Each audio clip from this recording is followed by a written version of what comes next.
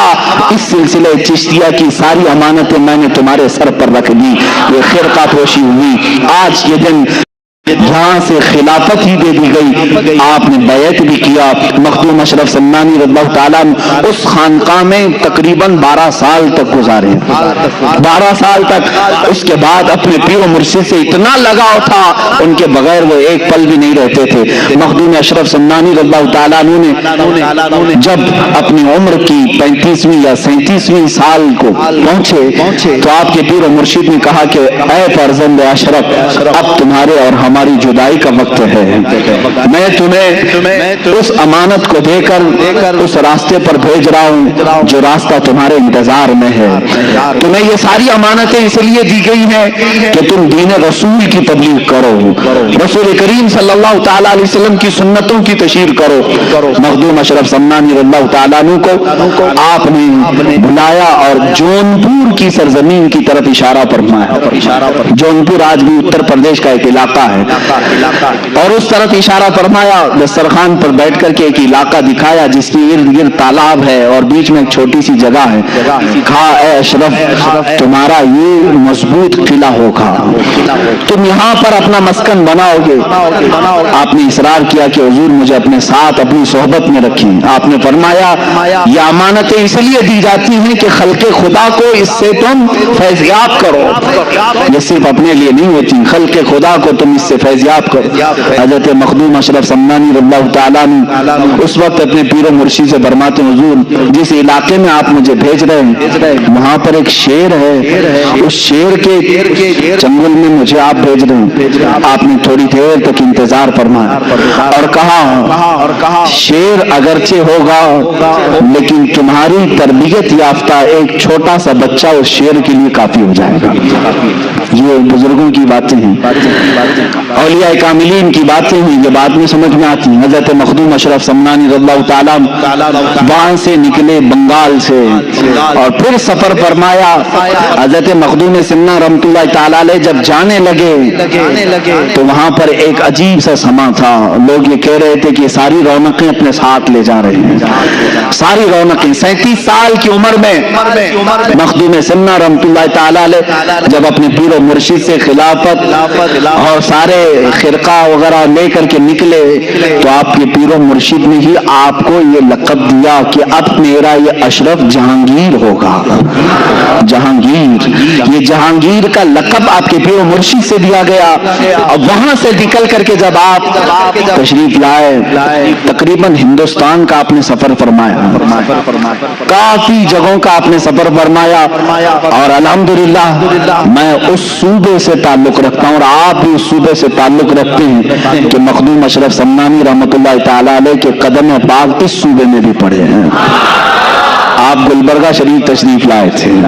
گلبرگہ شریف کی سرزمین پر خواجہ بندہ نواز گیسو دراز رحمۃ اللہ تعالی علیہ کے آستانے پر بھی آپ نے چلہ کشی فرمائی، اور یہی وہ مقام ہے جب آپ حضرت مخدوم اشرف سمنانی رحمۃ اللہ تعالی علیہ اپنے ایک خیمے میں الگ رہا کرتے تھے. سفر میں آپ کے خلفاء مریدین ساتھ ہوتے، آپ کے ساتھ آپ کے شاگرد رشید، آپ کے خلف اکبر حضرت سیدنا عبد الرزاق نور العین رحمت اللہ تعالی علیہ جو آپ کے بھانجے بھی ہیں، وہ ساتھ رہا کرتے تھے اکثر. ایک رات کو دیکھا حضرت مخدوم سمنا رحمت اللہ تعالی علیہ کا خیمہ اتنا گرم لگ رہا تھا جیسے لگتا ہو کہ رات کے وقت سورج کی ساری تپش یہاں ہے، کسی کے داخل ہونے کی جرات نہیں ہو رہی تھی. حضرت مخدوم سمنا رحمت اللہ تعالی علیہ اس خیمے کے اندر موجود ہیں. لوگوں نے اندر داخل ہونے کی کوشش کی، پھر حضرت سیدنا عبد الرزاق نور العین رحمۃ اللہ تعالی علیہ اجازت لے کر خیمے میں آتے ہیں. کیا دیکھا کہ پیشانی پر بڑے بڑے پسینے کے قطرات اور پیشانی تیز چمک رہی ہے، اور آپ مصلی پر بیٹھے ہوئے ہیں. حضرت مخدوم سمنا رحمۃ اللہ تعالی علیہ کی زندگی میں ایسی کیفیت کبھی کسی نے دیکھی نہیں تھی. تو لوگ حاضر ہو گئے. آپ نے پوچھا کہ حضور طبیعت پر کچھ بار ہے، کچھ بوجھ ہے؟ آپ نے فرمایا نہیں اے میرے عزیز، آج مجھے میرے رب کی طرف سے ایک بڑا اعزاز دیا گیا ہے، ایک بڑا اعزاز انعام دیا گیا ہے. کہا کہ وہ کیا چیز ہے؟ مخدوم اشرف سمنانی رحمۃ اللہ تعالی علیہ فرماتے ہیں ہر زمانے میں اولیاء کاملین میں ایک غوث ہوتا ہے، اس کی اجازت سے سارے لوگوں کو ولایت دی جاتی ہے. جو بھی ولی بنتا ہے وہ غوث کے تصرفات سے بنتا ہے. اللہ تعالیٰ غوث کو ولایت کے سارے خزانے دیتا ہے، وہ جسے چاہے ولی بنائے. ہر زمانے میں ایک غوث ہوتا ہے. اس زمانے کے غوث کا انتقال ہو گیا. مخدوم سمنا رحمۃ اللہ علیہ فرماتے ہیں اس زمانے کے غوث کا انتقال ہوا. ہزاروں اولیاء کاملین غوثیت کے طلبگار تھے بارگاہ رب العزت میں، اور اللہ تعالیٰ نے وہ غوثیت کا مقام مجھے تفویض فرمایا. آپ کو غوثیت کا مقام دیا گیا. یہ وہ مقام ہے میرے عزیزو، اولیاء کاملین میں چند ہی بزرگوں کو ملتا ہے. اور آپ کو محبوب یزدانی کہا جانے لگا. محبوب سبحانی آپ نے سنا ہوگا، غوث اعظم کو کہا جاتا ہے. محبوب الہی نظام الدین اولیاء کو کہتے ہیں. اور اسی طرح محبوب یزدانی حضرت مخدوم اشرف سمنانی کو کہا جاتا ہے. میں آپ کو ایک اور بات بتا دوں، یہ اتفاق سے نہیں ہوا. خانہ کعبہ کے پاس حضرت شیخ محی الدین ابن عربی رضی اللہ تعالیٰ عنہ، جن کو شیخ اعظم کہتے ہیں، ابن عربی رحمت اللہ تعالیٰ علیہ، خانہ کعبہ کے طواف کے پاس موجود ہیں. انہوں نے دیکھا کہ ایک شخص ایسا ہے طواف اتنی تیزی سے کر رہا ہے، چکر لگا رہا ہے، لوگوں کی بھیڑ بھاڑ، نہ وہ کسی کو دھکا دیتا ہے نہ کسی کو ٹچ کرتا ہے، لیکن آسانی سے نکلتا ہوا جا رہا ہے بہت تیزی سے. طواف میں ایسا نہیں ہو سکتا، ممکن نہیں ہے بغیر کسی کو ٹچ کیے کوئی طواف کر لے. بھیڑ بھاڑ. اور ایک شخص ایسا ہے کہ وہ بہت تیزی سے طواف کا سفر کر رہا ہے. حضرت شیخ محی الدین ابن عربی فرماتے مجھے ایسا لگ رہا تھا کہ اس کا جسم صرف دکھ رہا ہے اور خالی اس کی روح طواف کر رہی. جسم اگر ہے تو پھر ایک دوسرے سے ٹچ ہوگا، لوگ ہٹیں گے، دھکا مکی ہوگی، لیکن یہ بغیر کسی کو ہٹائے بھیڑ بھاڑ میں طواف بھی کر رہا ہے آسانی سے. جب طواف مکمل ہو گیا، شیخ ابن عربی رحمۃ اللہ تعالیٰ علیہ اس شخص کے پاس حاضر ہوتے ہیں اور سلام کر کے پوچھتے ہیں کہ آپ کا نام کیا ہے، آپ کون ہیں؟ تو انہوں نے کہا میں